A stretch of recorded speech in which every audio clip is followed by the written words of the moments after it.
Olá pessoal, dando continuidade, agora vamos tratar do tema competência.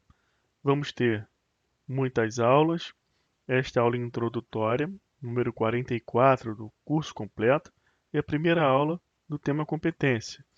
Então aqui nós vamos preparar o seu entendimento, para você compreender com mais facilidade esse tema.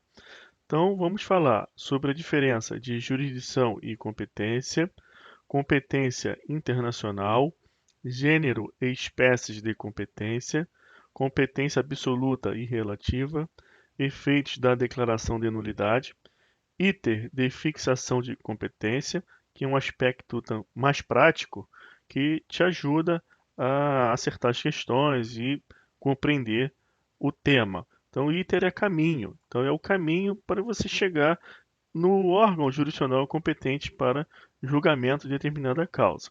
E a jurisprudência ao longo da tratativa dos assuntos. Aqui eu tenho o Código de Processo Penal, Decreto-Lei 3.089 de 41. Então, nós já vimos no livro 1 as disposições preliminares, estudamos inquérito policial, a ação penal, a ação civil, e estamos seguindo a ordem. E agora vamos tratar do tema competência. Esse assunto ele vai do artigo 69 ao 90.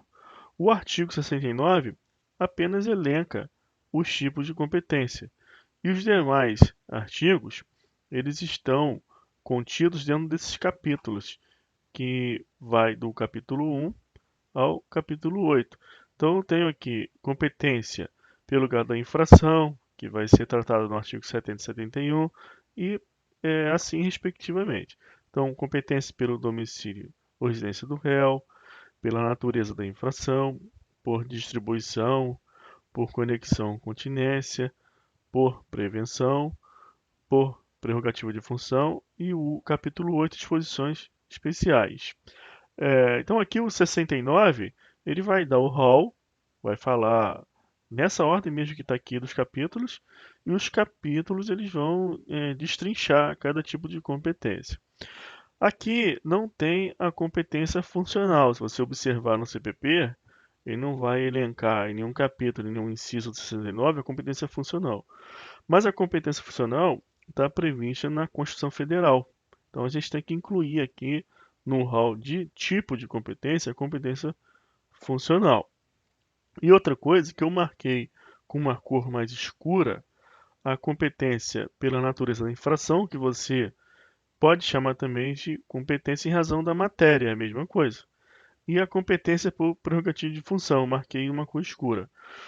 Por que eu fiz isso? Para diferenciar para vocês que esses que estão aqui mais escuros são espécies de competência absoluta e tem o regramento na ordem constitucional, está na Constituição as regras sobre competência em razão da matéria e competência por prerrogativa de função. E isso ressalta a maior importância desse tipo de competência. Isso faz você lembrar com mais facilidade que esse tipo de competência são de natureza absoluta, é um tipo de competência cuja natureza é de competência absoluta, porque o regramento é da ordem constitucional. E o que isso importa aqui para o seu estudo? Também uma questão prática, uma questão de metodologia. Assim, nós devemos estudar primeiro esse tipo de competência, porque é mais importante. Competência em razão da matéria e competência por prerrogativa de função. E aí nós vamos lá para a Constituição Federal estudar as regras. Qual a outra competência absoluta que eu falei que não está aqui? A competência funcional.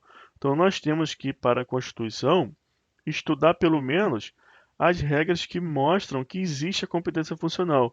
Porque a competência funcional vai ter um diferencial que vai demandar que você estude regimentos internos de tribunais e códigos de organização judiciária de cada estado. Isso não é funcional nem prático aqui para o nosso estudo. Você vai precisar verificar o edital do concurso que você quer fazer e aí você estuda lá o código de organização judiciária respectivo, o regimento interno respectivo. Aqui eu só vou dar um norte para você. Então vamos avançar primeiro e entender aqui a diferença entre jurisdição e competência apenas para você compreender bem o que significa competência. Tem várias maneiras de a gente estudar isso, jurisdição e competência. Lá em processo civil, você aprofunda um pouco mais em jurisdição, tem umas teorias um pouco mais rebuscadas. Em direito constitucional, você também pode estudar isso num viés também de filosofia política ou filosofia do direito. Na filosofia do direito, você vai estudar isso com muito mais profundidade. Por exemplo, obras como a de Herbert Hart, O Conceito de Direito, Ronald Work, Levando os Direitos a Sério, vai trabalhar com essa abordagem voltada ao direito, mas sobre um conteúdo que não cai em alguns concursos públicos. Por que eu estou falando isso?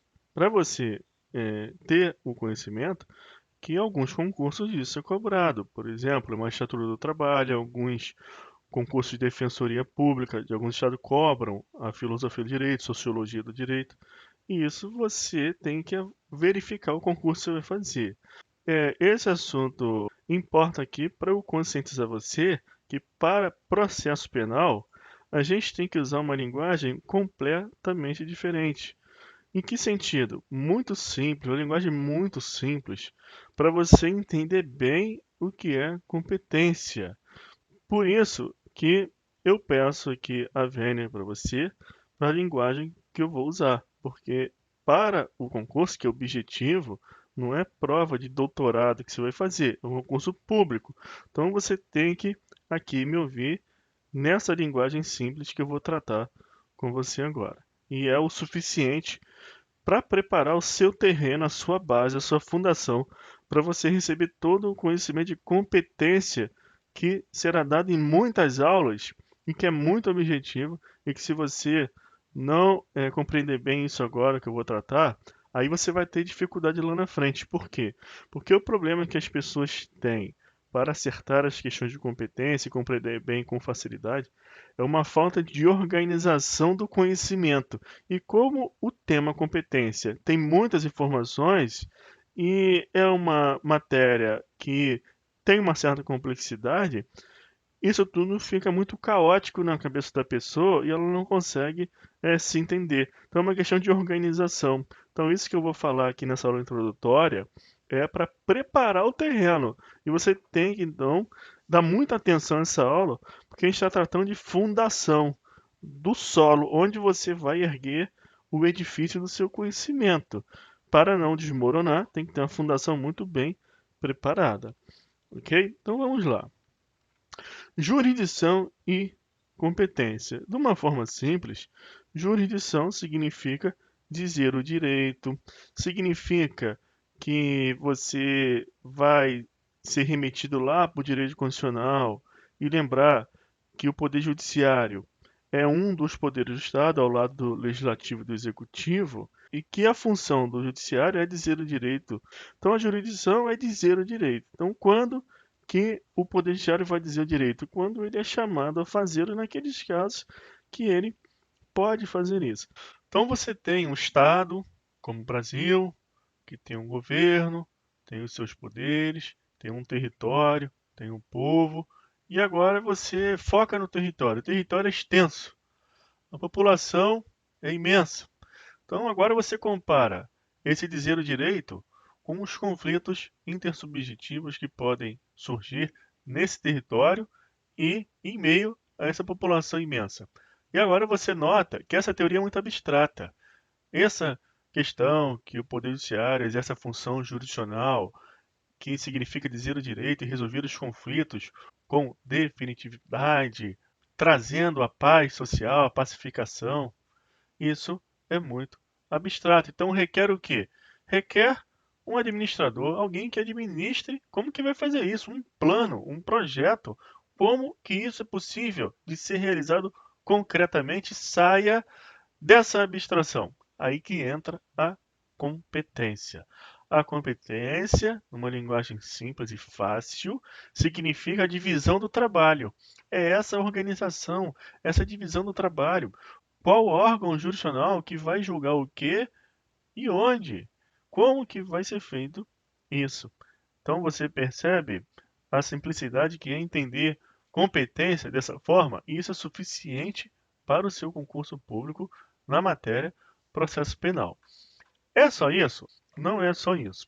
A gente tem que lembrar que a Constituição Federal, além de trazer a tripartição de poderes, também traz um rol de direitos fundamentais. E nós temos, no artigo 5º, inciso 37 e 53, dois direitos fundamentais que devem ser observados e estão ligados também à competência. Competência, as regras de competência, também servem para dar concretude, dar efetividade a essas regras de direitos fundamentais. Então vamos ver quais são. Inciso 37. Não haverá juízo ou tribunal de exceção.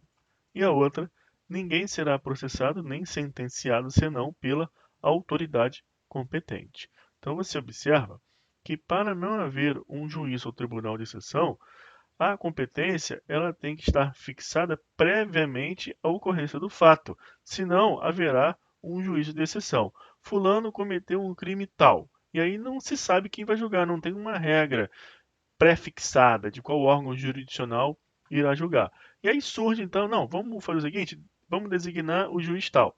Isso é um juízo de exceção. Então a regra de competência, ou seja, a fixação prévia, aquela regra já pré-estabelecida, também serve além para organizar o trabalho de divisão do exercício jurisdicional no território brasileiro, essa questão mais administrativa, vamos dizer assim, também tem esse viés aqui de trazer à baila a efetividade do inciso 37, que é evitar o quê? O juízo de exceção, já que tem uma regra que faz uma pré-fixação da competência. Todo mundo já sabe. Se acontecer aquele fato, aquele órgão jurisdicional lá que vai julgar. E a outra regra, que também a competência ela torna efetiva, é a do inciso 53. Ninguém será processado nem sentenciado, senão pela autoridade competente. Então, esses dois direitos fundamentais aqui estão entrelaçados. E as regras de competência têm por objetivo, então, fazer o quê? Duas coisas. Uma, organizar a divisão do trabalho exercido pelo Poder Judiciário para que ele possa dizer o direito nos casos concretos. Senão, fica só um projeto aí da abstração. Não tem como trabalhar com isso. É impossível num território brasileiro extenso, com uma população imensa, o Poder Judiciário prestar o serviço de dizer o direito nos inúmeros, milhares de casos concretos, sem uma organização pré-estabelecida de como os órgãos jurisdicionais irão fazer isso. Um outro viés é esse de respeito aos direitos fundamentais. A competência também tem a finalidade de evitar o juízo de exceção e fixar a autoridade competente. Agora, vamos seguir para o próximo assunto, que é a competência internacional, mas seguindo a mesma lógica e utilizando a linguagem simples. Vamos raciocinar o seguinte: toda essa história de organização, de qual órgão jurisdicional vai julgar determinada causa, ou a proibição do juiz ou tribunal de exceção, não faz nenhum sentido se o Poder Judiciário não deva dizer o direito em determinado caso. Imagina a seguinte situação: um crime cometido lá na Holanda, lá na Alemanha, por um holandês, por um alemão, contra um compatriota seu, holandês ou alemão, respectivamente. Por que que nós temos que adentrar para verificar a competência, trabalhar a vedação, juízo de exceção, se o Poder Judiciário sequer tem que tomar conhecimento desse assunto? Mas esse caso é bem grotesco. Você observa assim, isso aí é óbvio. Só que imagine uma outra situação. Vamos imaginar um avião, uma aeronave comercial, que está transportando passageiros lá da Holanda para o Brasil. E aí, em alto mar, sobrevoando o espaço aéreo respectivo ao alto mar, imagine que determinado sujeito saque uma arma e dê alguns disparos na aeronave, venha atingir determinada pessoa. E essa aeronave, ela pousa aqui no aeroporto brasileiro. E essa pessoa que sofreu os tiros, o atentado, ela venha a falecer aqui no Brasil. Então, nesse exemplo, os tiros ocorreram no espaço aéreo correspondente ao alto mar, em uma aeronave estrangeira, comercial, privada, mas estrangeira, e o óbito veio acontecer aqui quando a aeronave estava em pouso aqui no Brasil. E nesse caso, o Poder Judiciário brasileiro tem que tomar conhecimento desse caso? Então, observe que tem situações sobre a competência internacional, esse assunto, que são cinzentas. Então, esse assunto, competência internacional, nós estudamos antes, porque senão não faz sentido ingressar numa imensa quantidade de especificidade sobre competência interna, se o Brasil, o Poder Judiciário Nacional, ele não vai ter que tomar conhecimento de determinados casos. Então, primeiro, repito, a gente segue no procedimento prático, verificando os casos em que a jurisdição pátria ela tem que agir, ela tem que verificar aquele caso. Se sim, se for positivo a resposta, aí nós vamos ver onde, qual órgão, aí entra no assunto competência. Então aqui, ó, essa introdução sobre jurisdição e competência foi para destacar esses pontos. E agora vamos tratar da competência internacional. Como que a gente resolve isso? Quais casos que a jurisdição pátria ela tem que agir para que a gente possa avançar no assunto competência? Isso nós vamos descobrir no Código Penal. Então, no artigo 5º do Código Penal, diz que aplica-se a lei brasileira sem prejuízo de convenções, tratados e regras de direito internacional ao crime cometido no território nacional. Nosso Código Penal adota o princípio da territorialidade. Então, ao crime cometido no território nacional, aplica-se a lei brasileira. Então, nós teremos que ler esses dois parágrafos, porque, de uma forma fictícia, vai considerar território brasileiro também determinados outros lugares, outras situações. Então vamos ver aqui, ó.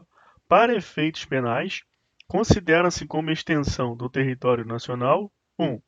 As embarcações e aeronaves brasileiras, de natureza pública ou a serviço do governo brasileiro, onde quer que se encontre. Então, a embarcação, a aeronave brasileira, é de natureza pública, está a serviço do governo brasileiro, onde quer que se encontre, será considerado território nacional para fins de aplicação da lei penal. Agora, 2. Aeronaves e embarcações brasileiras, mas agora privadas, mercantes, estas somente serão consideradas território brasileiro para fins de aplicação da lei penal, desde que se achem, respectivamente, no espaço aéreo correspondente ao alto mar. Então está sobrevoando o espaço aéreo correspondente ao território nacional ou a alto mar, Brasil. Aí, alto mar é terra de ninguém, o espaço correspondente também. O espaço aéreo brasileiro está sobrevoando? Também será considerado território brasileiro. Então aqui é o brasileiro privado. Agora olha aqui, ó. Vide Lei 8617/93. Essa lei, você tem que estudar ela de uma forma mais aprofundada lá em direito administrativo, porque vai dizer o que é mar territorial, o que é zona econômica exclusiva. E aqui para o processo penal, não há necessidade de você saber qual é a extensão do mar territorial, da zona econômica exclusiva. Não tem questão de processo penal perguntando isso. O que quer saber apenas é a letra da lei, quando que a aeronave embarcação brasileira e as estrangeiras serão consideradas território nacional para fins de aplicação da lei penal, e aí será invocada a jurisdição nacional, aí você tem que ingressar nas regras de competência para saber onde que será julgado aquele crime cometido, por exemplo, de uma aeronave estrangeira, privada, que se ache em pouso no território nacional ou sobrevoando o espaço aéreo correspondente aqui a algum estado brasileiro ou ao mar territorial brasileiro, ou um crime cometido, por exemplo, dentro daquela aeronave Força Aérea 01 que conduz o presidente da República, aquele avião da FAB. Ele, onde quer que se encontre, será considerado território nacional. Imagine que ele está sobrevoando a Inglaterra e lá, naquele momento, acontece um crime, onde será julgado aqui no Brasil. Aí você ingressa na competência interna. Ao parágrafo 2º, É também aplicável a lei brasileira nos crimes praticados a bordo de aeronaves e embarcações estrangeiras de propriedade privada, achando-se aquelas em pouso no território nacional ou em voo no espaço aéreo correspondente, e estas em porto ou mar territorial do Brasil. Então aqui, ó, mar territorial no Brasil. Qual a extensão? Onde é considerado mar territorial? Aí está nessa lei, mas para processo penal não importa saber. Então nós temos três situações. Embarcações aeronaves brasileiras de natureza pública ou a serviço do governo brasileiro. 2. Aeronaves e embarcações privadas ou mercantes. E 3. Aeronaves e embarcações estrangeiras. E você tem que saber quais as situações em que essas aeronaves e embarcações são consideradas território nacional para fim de aplicação da lei penal e invocação da jurisdição pátria. Então, quando for público a serviço do governo brasileiro, onde quer que se encontre. Quando for privado ou mercante, só estiver em alto mar, porque alto mar não tem nenhum Estado nacional com soberania ali, então invoca-se a jurisdição do país de origem, espaço aéreo correspondente, e quando for estrangeiro, só estiver em pouso no território nacional ou espaço aéreo correspondente ao território nacional, ou, caso de embarcação, em porto ou mar territorial do Brasil. Aí tem que saber a extensão, e porto é o porto. Se a embarcação estrangeira estiver em alto mar, é o mesmo princípio, não tem soberania ali, aí é o país de origem. E agora, vamos ver a teoria do lugar do crime, que resolve a situação da competência internacional. Eu dei um exemplo de uma pessoa que sacou uma arma em uma aeronave comercial que vinha da Holanda e disparou em determinada pessoa. Essa pessoa veio a falecer com um pouso aqui no Brasil. Então, houve uma atividade num lugar e o resultado em outro.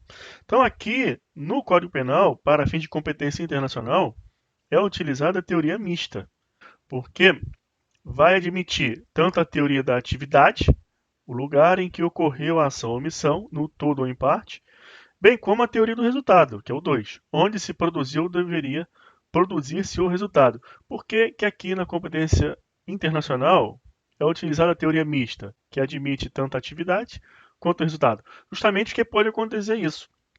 A atividade ela pode ocorrer fora do território nacional, mas o resultado acontece no território nacional. E vice-versa, né? A atividade ocorre no território nacional e o resultado vem ocorrer no exterior. Então, aqui, para fim de competência internacional, a teoria é mista. E agora vamos ver essa jurisprudência, que vai esclarecer um pouco mais sobre a teoria da territorialidade e também vai falar sobre ligações diplomáticas.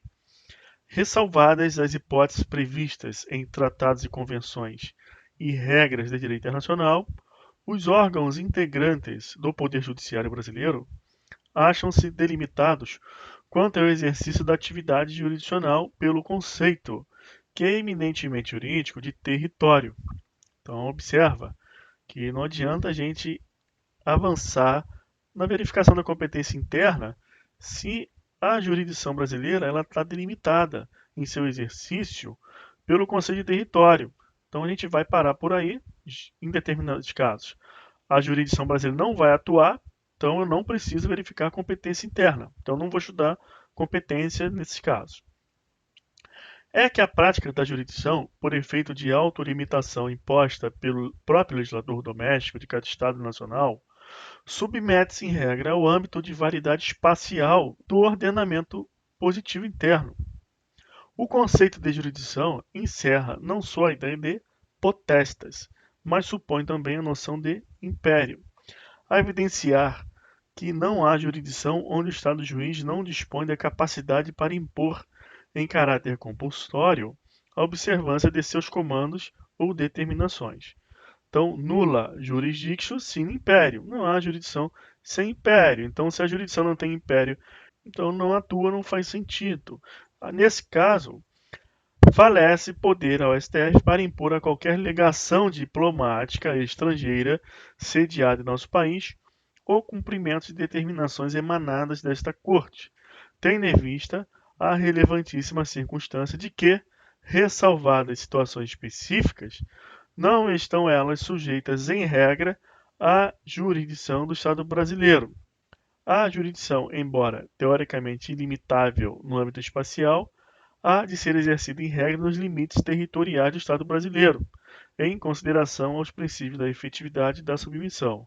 Então é importante que você saiba o que é considerado território brasileiro, ok?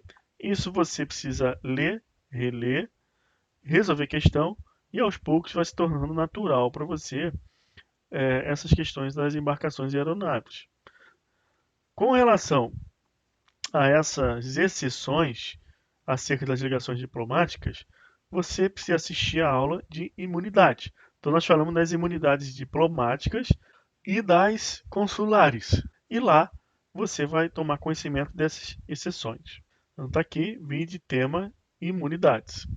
Agora, extraterritorialidade. Isso aqui é o seguinte: o Código Penal ele vai trazer exceção ao princípio da territorialidade. Então, também é assunto de competência internacional. Então, muito embora o crime ocorrido no exterior, a jurisdição pátria tem que tomar conhecimento e, nesse caso, você vai poder avançar na análise da competência interna. Qual órgão que julgará o caso e onde. Então, nesses casos aqui que são as exceções ao princípio da territorialidade. Você também tem que conhecer, tem que ler, reler, resolver questão de concurso e pouco a pouco vai se tornando natural para você, você não vai esquecer. Então está aqui extraterritorialidade, artigo 7º do Código Penal. Ficam sujeitos à lei brasileira, embora cometidos no estrangeiro, os crimes contra a vida ou liberdade do presidente da República, contra o patrimônio ou a fé pública da União, do Distrito Federal, dos Estados, de território, de município, de empresa pública, sociedade de economia mista, autarquia, fundação instituída pelo poder público, contra a administração pública por quem está a seu serviço. Imagina um funcionário público a serviço do Brasil no exterior. Ele comete um crime contra a administração pública. Nesse caso, mesmo tendo sido cometido fora do Brasil, é uma exceção à regra da territorialidade. E de genocídio, quando o agente for brasileiro ou domiciliado no Brasil. O Brasil ratificou o Estatuto de Roma, que criou o Tribunal Penal Internacional com competência para julgar indivíduos por crime de genocídio, mas se perguntar numa prova de processo penal sobre a competência internacional e afirmar que o genocídio, você sabe que não foi revogado esse texto e você marca. Exceto se estiver relacionando aqui ao Estatuto de Roma, e aí você vai fazer a avaliação e eventualmente marcar o Tribunal Penal Internacional, haja vista a ratificação pelo Brasil. Também os crimes que, por tratado ou convenção, o Brasil se obrigou a reprimir, praticados por brasileiro, praticados em aeronaves ou embarcações brasileiras, mercantes ou de propriedade privada, quando em território estrangeiro e aí não forem julgados. Agora observa aqui o seguinte, ó, nos casos do inciso 1, o agente é punido segundo a lei brasileira, ainda que absolvido ou condenado no estrangeiro. E no inciso 2, a aplicação da lei brasileira depende do concurso de algumas condições. Entrar o agente no território nacional.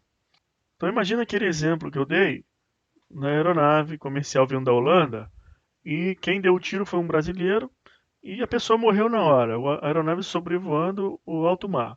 A aeronave é estrangeira, o crime foi cometido fora do território nacional, mas o agente é brasileiro. Então, como houve o pouso aqui no Brasil, ele acabou entrando no território nacional. O homicídio, com certeza, é punido lá na Holanda. Então, aqui o agente entrou no território nacional, é brasileiro, praticado brasileiro. O crime também autoriza a extradição, o homicídio.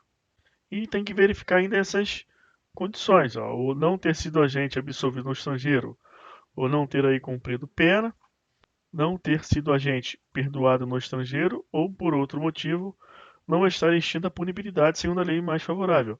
Esses dois aqui é muito lógico, porque não faz sentido julgar e punir alguém aqui no Brasil se já foi absolvido no estrangeiro, ou já cumpriu a pena lá, seria um bis in idem, dois julgamentos pelo mesmo fato, não pode nos países democráticos. E também não houve o perdão. Se houve um perdão lá fora, não tem como aqui dentro ser julgado. E extinta a punibilidade também não é possível, por questões lógicas. Exceto que você tem que lembrar do 1 aqui, ó, porque nesses crimes tem o parágrafo primeiro, que vai dizer que o agente é punido segundo a lei brasileira, ainda que absolvido ou condenado no estrangeiro. Então você precisa ler e reler, separar o joio do trigo aqui do artigo 7º, resolver questão de concurso, porque aqui não tem jeito, é só a prática aí mesmo que vai te ajudar a memorizar e você resolver essas questões, tá certo? E a última hipótese é quando o crime é cometido por estrangeiro contra brasileiro. Então a lei brasileira aplica-se também ao crime cometido por estrangeiro contra brasileiro, fora do Brasil, se reunidas as condições previstas no parágrafo anterior. Então imagina, lá naquele avião que veio da Holanda, quem deu o tiro foi o holandês. E quem morreu lá na hora estava lá no estrangeiro, em alto mar, a aeronave passando lá no alto mar. Foi um brasileiro. Então, nesse caso, quando houve o pouso aqui no Brasil, o estrangeiro acaba entrando no território nacional. Então, ele já atinge aqui um requisito: entrar agente no território nacional. Só que tem que verificar todos os outros. Então, o homicídio também é punido na Holanda? Sim. Está incluído entre aqueles que a lei brasileira autoriza extradição? Sim. Não ter sido agente absolvido no estrangeiro ou não ter aí cumprido pena? Aí vai verificar. Não, nesse momento não. Ele entrou aqui e não teve julgamento nem nada. Não ter sido agente perdoado no estrangeiro ou por outro motivo não estava extinta a punibilidade? Também não, ele acabou de entrar, acabou de acontecer. Só que aí você tem que verificar esses requisitos de quando o crime é cometido por estrangeiro. Não foi pedida ou foi negada a extradição. Então pode ser que haja um pedido de extradição e essa pessoa vai ser extraditada para ser julgada na Holanda. Mas também pode ser negada a extradição. Então tem que ver se mais esse requisito. E um outro detalhe, que é um crime de ação penal pública condicionado à requisição do ministro da Justiça. Então, isso aqui também você precisa avaliar. Então, eu repito, são questões que exigem memorização, um pouco de entendimento. Se dá para você tirar o entendimento daí, algumas hipóteses, por que que é assim, né? Isso te ajuda a lembrar, mas, sobretudo, requer leitura, releitura e memorização mesmo. Agora vamos ver aqui uma notícia da STF para você também tomar conhecimento sobre as regras de extradição, que isso é perguntado muito em direito constitucional e no que for pertinente aqui no processo penal. Olha aqui, a segunda turma do STF nega pedido de extradição de brasileiro naturalizado. O pedido de extradição de Rubem Ernesto Guerreiro Obando para o Equador, onde foi condenado a 12 anos de prisão por crime de estupro, foi negada nesta tarde pelo Supremo Tribunal Federal. A decisão unânime foi tomada diante do fato de Obando já ser nacional à época do cometimento do crime, pelo qual foi processado e condenado no Equador. Então aqui o inciso 51 do artigo 5º da Constituição Federal veda a extradição de brasileiro. Então, você tem que saber as regras de extradição que estão na Constituição Federal. A única exceção é para brasileiro naturalizado que tenha praticado crime comum antes da naturalização. Então, o crime comum tem que ter sido cometido antes da naturalização. Ou que tenha comprovado envolvimento em tráfico ilícito de entorpecentes. Nesse caso, mesmo após a naturalização, é admitida a extradição. E brasileiro nato, nunca. Brasileiro nato não tem como extraditar. Mas o brasileiro naturalizado, aí sim, você tem que verificar essas hipóteses. Crime antes da naturalização ou envolvimento com tráfico ilícito de entorpecentes. Você observa que eu tracei aqui uma sequência para dar uma lógica, uma ordem. Viemos falando sobre jurisdição e competência, competência internacional, aí entramos numa hipótese de crime cometido por estrangeiro, agora falamos da extradição. Isso te ajuda a ter um organograma, um norte, para você lembrar e revisar. Agora vamos avançar mais um pouco e vamos falar sobre gênero, espécie e competência. Então agora a gente vai considerar o quê? Que aquele caso é da alçada da jurisdição pátria. Então a gente já avaliou a competência internacional e viu que aquela situação deve ser submetida à jurisdição brasileira. E aí agora a gente precisa estudar então a competência. Para a gente entender a competência, a gente precisa verificar esse assunto, gênero e espécie de competência. Então, nós temos aqui dois gêneros, que são a competência absoluta e a competência relativa. A competência absoluta tem esse nome porque as suas regras são da ordem constitucional. Então, o fundamento está descrito na Carta Magna. Então, a competência é absoluta. É absoluta porque não pode ser modificado por regras infraconstitucionais. Então, eu tenho lá na Constituição a fixação da competência em razão da matéria, prerrogativa de foro e a funcional. Então, observa a competência do Tribunal do Júri, que está previsto no rol dos direitos fundamentais. Os crimes dolosos contra a vida, que é uma matéria, é julgado pelo Tribunal do Júri. Então, essa competência é absoluta, eu não posso modificar aqui, por uma lei federal, essa competência do Tribunal do Júri. Prerrogativa de foro.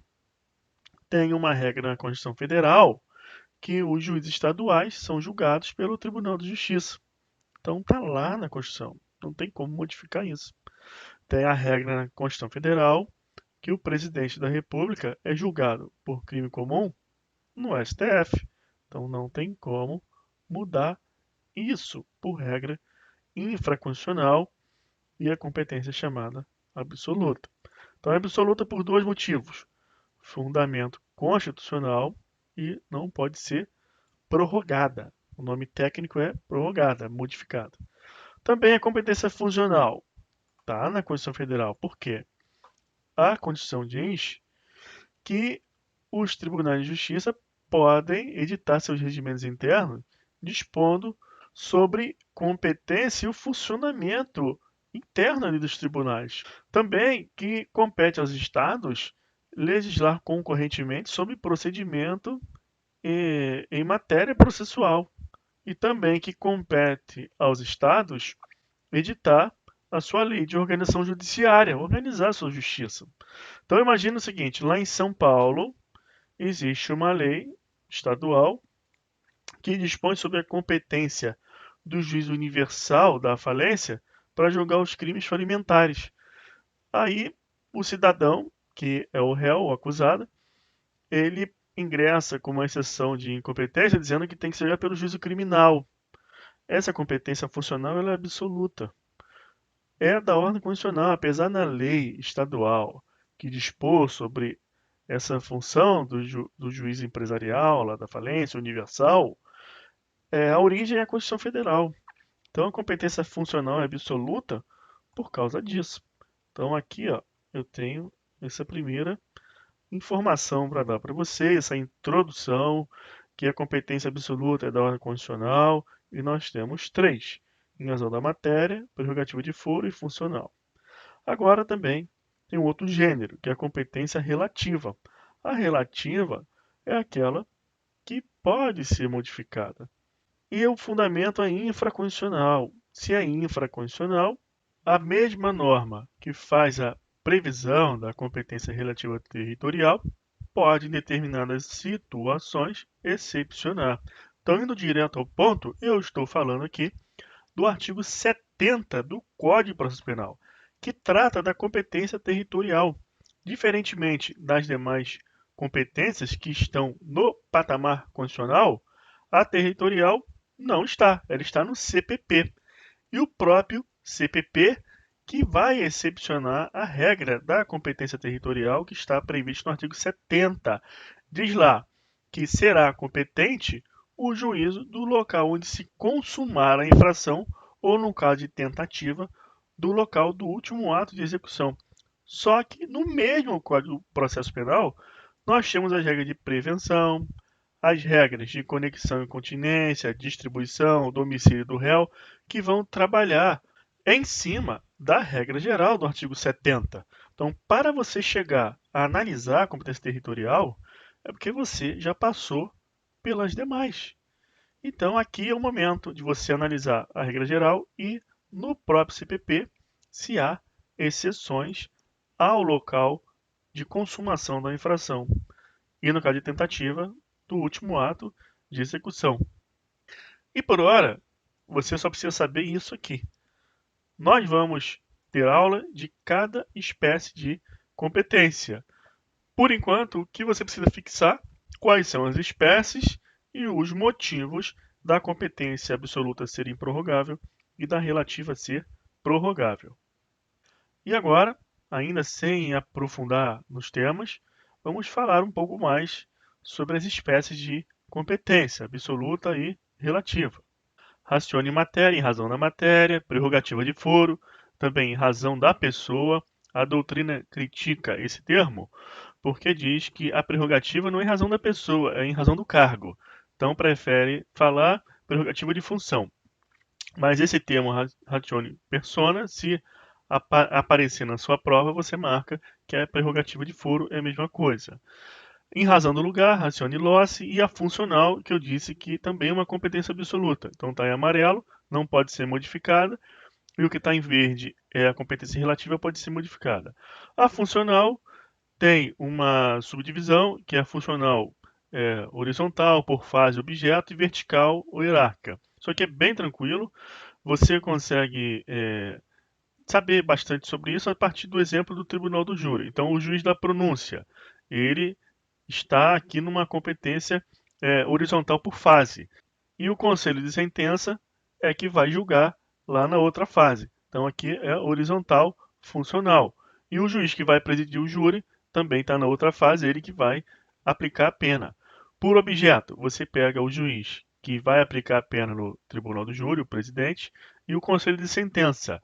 A cada um cabe julgar um objeto. O conselho de sentença, se é culpado, se será absolvido ou não, e o presidente aplica a pena, o juiz que preside o tribunal do júri. A vertical ou hierárquica é com relação ao que o tribunal faz e o que o juiz de primeira instância faz. Olha a competência funcional como tem fundamento na Constituição. Artigo 24 da CF de 88.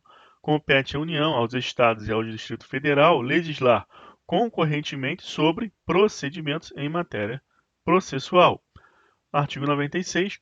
Compete privativamente aos tribunais elaborar seus regimentos internos com observância das normas de processo e das garantias processuais das partes, dispondo sobre a competência e o funcionamento dos respectivos órgãos jurisdicionais e administrativos.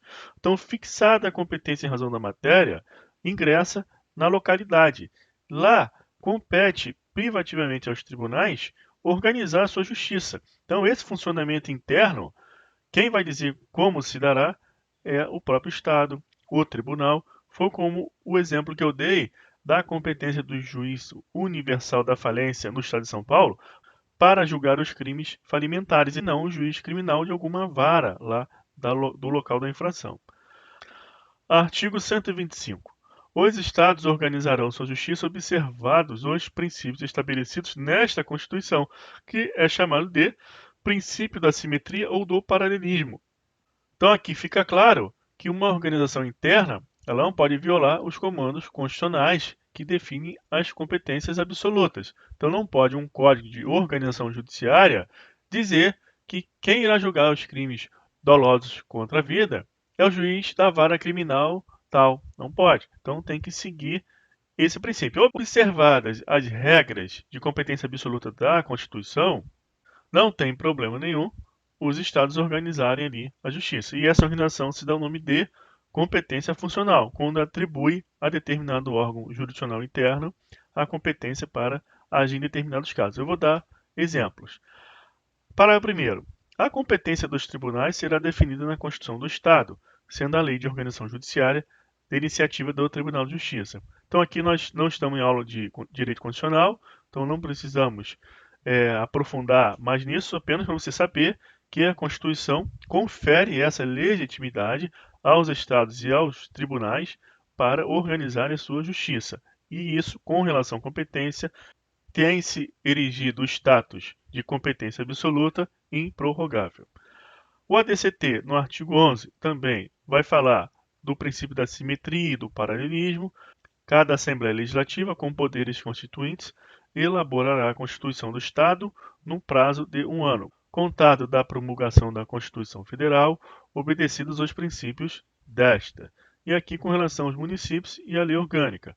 Promulgada a Constituição do Estado, caberá à Câmara Municipal, no prazo de 6 meses, votar a lei orgânica respectiva, em 2 turnos de discussão e votação, respeitado o disposto na Constituição Federal e na Constituição Estadual. Então, aquela escada que vem Constituição, Constituição do Estado, lei orgânica, o que está abaixo tem que respeitar os princípios e o que está disposto no que está acima. Lei orgânica, Constituição Federal e Constituição Estadual. A Constituição Estadual respeita a Constituição Federal. Essa estrutura aqui você também deve guardar, lembrar, porque nós vamos usá-la na aula de competência por prerrogativa de função. Vamos ver que existem algumas regras constitucionais conferindo foro por prerrogativa de função a determinadas autoridades que ocupam alguns cargos. E veremos que a Constituição Estadual ela poderá também fixar o foro de prerrogativa de função a autoridades similares. Assim, na Constituição Federal, tem o foro de prerrogativa de função do deputado federal. A Constituição Estadual pode conferir ao deputado estadual. Mas na Constituição Federal não tem foro de prerrogativa de função para o delegado federal. Então, a Constituição Estadual não pode fixar foro de prerrogativa de função para o delegado da Polícia Civil Estadual. Então é por aí. Lembra disso na aula de foro. Agora vamos falar mais de competência absoluta e relativa, é uma síntese para fixar. Nós temos a competência absoluta e relativa. A competência absoluta tem fundamento constitucional, por isso não pode ser modificada, é improrrogável. A competência é absoluta no processo penal, quanto à matéria, quanto à prerrogativa de foro e a funcional. Aqui está o exemplo que eu falei que ia dar. Código de Organização Judiciária do Estado do Rio de Janeiro, artigo 10º, parágrafo único. A competência dos juízos das varas regionais, fixada pelo critério funcional territorial, é de natureza absoluta. O que acontece aqui? Tem determinado município que ele é extenso. Então, o Código de Organização Judiciária dividiu em regiões.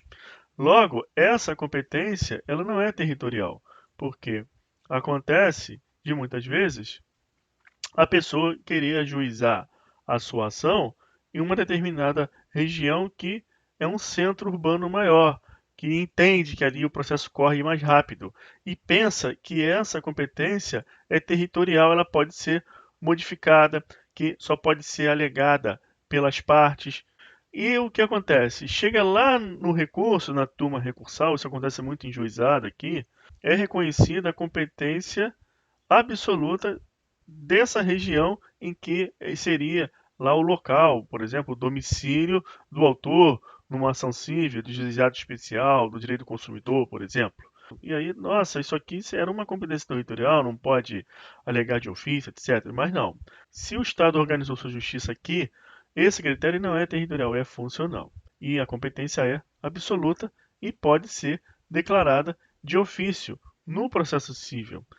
Nós vamos ver que no processo penal, a competência relativa também pode ser declarada de ofício. É diferente lá do civil. Mas aqui eu só quero mostrar como funciona essa competência funcional e o Código de Organização Judiciária. Outro exemplo, Código de Organização Judiciária do Estado do Paraná, artigo 55.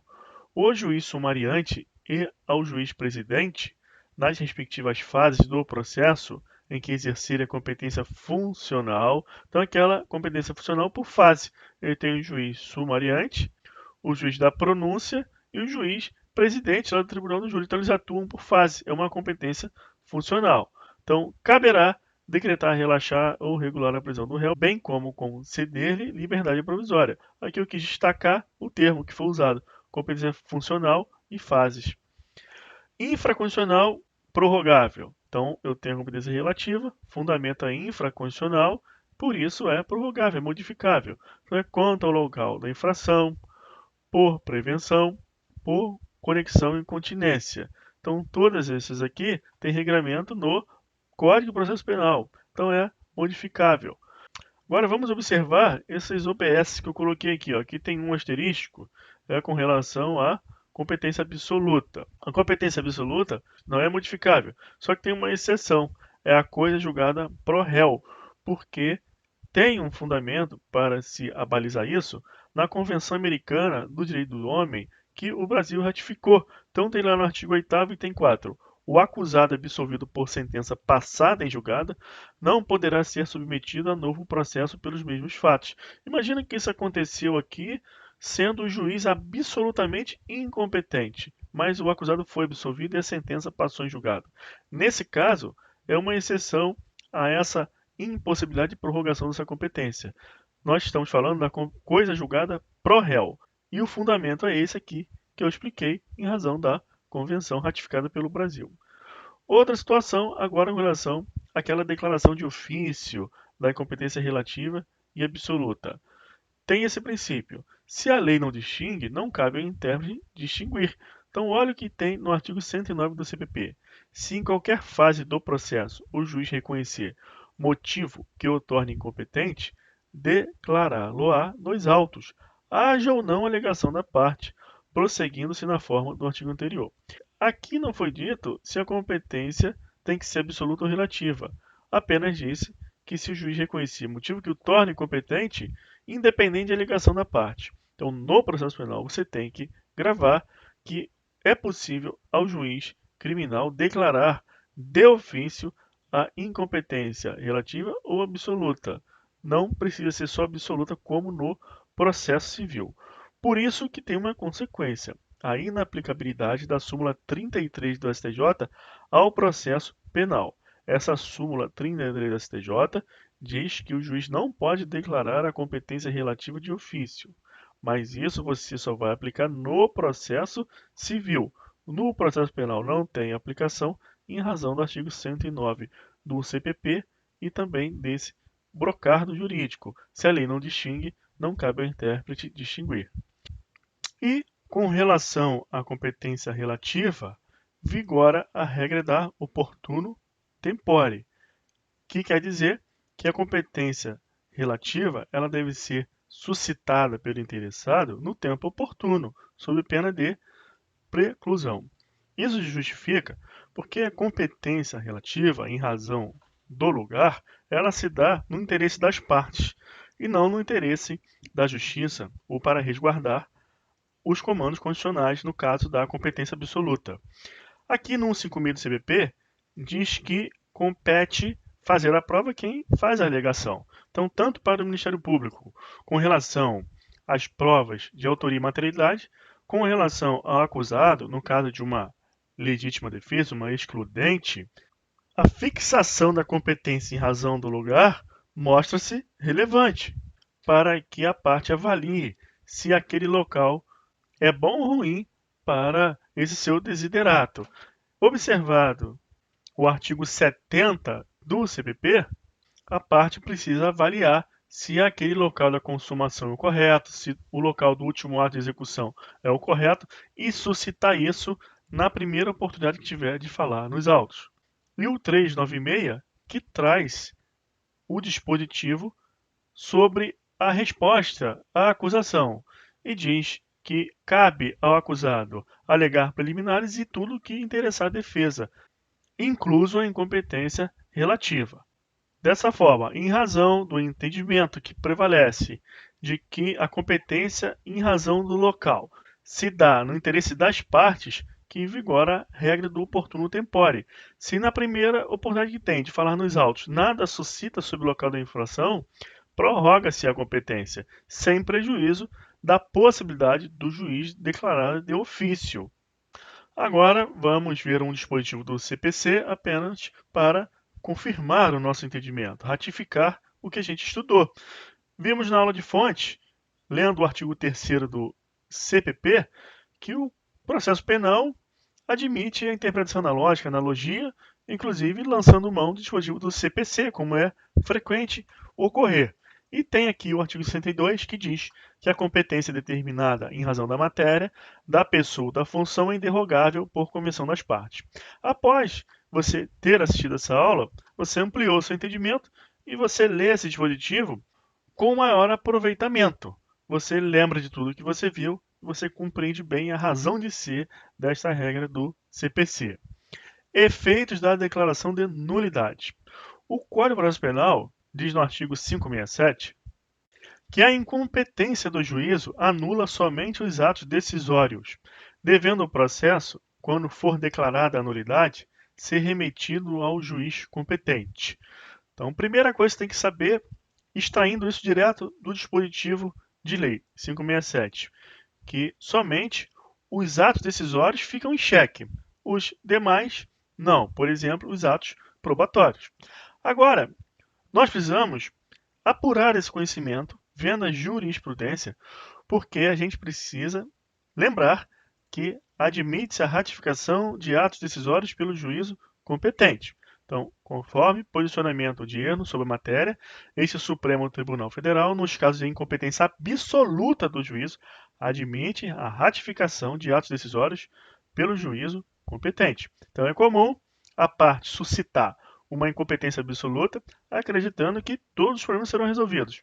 Simplesmente, o processo será remetido para o juiz competente, que ainda pode ratificar os atos decisórios. Ok, pessoal? Então, outra jurisprudência. O exame de eventual nulidade de atos praticados por juízo que se declara incompetente deve ser feito pelo juízo de primeiro grau competente para apreciar a causa, cuja decisão submete-se ao controle pelas instâncias subsequentes. Admite-se a possibilidade de ratificação pelo juízo competente de atos decisórios. Isso aqui é importantíssimo, não esquece. Para fechar, o item de fixação de competência, o caminho. O que você tem que fazer? Ir do abstrato ao concreto. Você se deparou com um caso concreto na sua frente, uma questão de prova, um caso prático, você avalia primeiro a competência internacional. Depois, verificado que o caso deve se submeter ao Poder Judiciário Nacional, verificar se o investigado tem foro prerrogativo de função. Se ele tem foro, não importa você avançar para verificar competência em razão da matéria, porque se a Constituição ela não fizer a distinção, olha, esse sujeito ele deve ser julgado pelo STF, salvo nos crimes dolosos contra a vida. Se não tiver isso, não avança. Somente nos próprios casos que a Constituição irá ressalvar, por exemplo, os juízes estaduais têm foro de prerrogativa de função para ser julgado pelo tribunal respectivo, salvo nos crimes eleitorais. Então, a própria Constituição ela vai ressalvar a matéria. Mas se não tiver a ressalva, você para por aqui. Foro é foro, não avança na matéria. Caso contrário, se não tem foro, ou se tem foro e a própria Constituição ressalva, como nesse exemplo que eu dei dos juízes estaduais e federais também, mesma coisa, você vai avançar para a verificação da competência em razão da matéria. Feito isso, fixada a competência em razão da matéria, você deve verificar se na Constituição Estadual ou no regimento interno do tribunal respectivo existe algo sobre a competência funcional. E depois você avança para análise da competência territorial. E exceto com relação à competência internacional, que nós já vimos, e você já é capaz de avaliar se o Poder Judiciário Nacional deve atuar em determinado caso, os demais, finalizado o curso, você verificará todas as hipóteses, o conteúdo completo sobre esses temas e também conseguirá avançar do item 1 ao item 5 e fixar a competência do caso concreto na sua questão de prova ou numa questão real que você esteja operando. Então é isso, pessoal. Ficamos por aqui nessa primeira aula. Até a próxima.